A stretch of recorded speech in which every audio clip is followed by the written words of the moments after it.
গত ৭ ফেব্রুয়ারি ২০২১ সালে মা হন জনপ্রিয় মডেল অভিনেত্রী পিয়া জান্নাতুল। মা হওয়ার ৩ সপ্তাহের মধ্যেই ১১ কেজি ওজন কমিয়ে তাক লাগিয়ে দেন তিনি।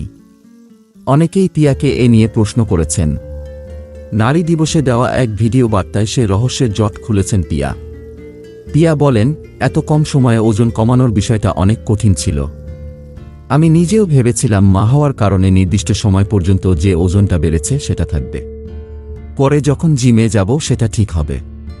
কিন্তু মা হওয়ার ৩ সপ্তাহের মধ্যেই আমি ১১ কেজি ওজন কমিয়েছি।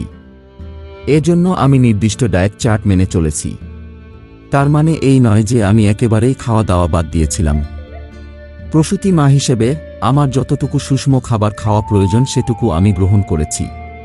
তিনি বলেন, আমি চেয়েছিলাম নরমাল ডেলিভারির মাধ্যমে সন্তান প্রসব করতে, কিন্তু শেষ পর্যন্ত নানা কারণে সেটা সম্ভব হয়নি। সি-সেকশনের মাধ্যমে আমার ছেলে অ্যারেসের জন্ম হয়েছে, তাই আমাকে আরও বেশি সতর্ক থাকতে হয়েছে এবং এখনও সেটা আমি মেনে চলেছি। সি-সেকশনের মাধ্যমে সন্তানের জন্ম হলে অনেক জটিলতা থাকে, অনেক কিছু মানতে হয়। নির্দিষ্ট সময় পর্যন্ত জিমে যাওয়া যায় না। ওজন কমানো আমার জন্য আরও বেশি কঠিন ছিল।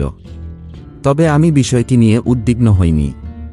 আমি অন্য প্রসূতি মায়েদের বলবো ওজন বেড়ে যাওয়া নিয়ে উদ্বিগ্ন না হতে।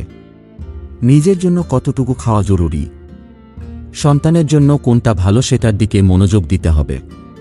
তাহলে দেখবেন এমনিতে আপনার বাড়তি ওজন ঝরে গেছে। জন্মের ঠিক ১ মাস পর নারী দিবসেই প্রথম ছেলে অ্যারিস হাসানকে নিয়ে ঢাকার বাইরে গেছেন পিয়া। এদিন ছেলেকে নিয়ে চট্টগ্রাম যান এই তারকা। ছেলের সঙ্গে সামাজিক যোগাযোগ মাধ্যমে ছবিও পোস্ট করেন।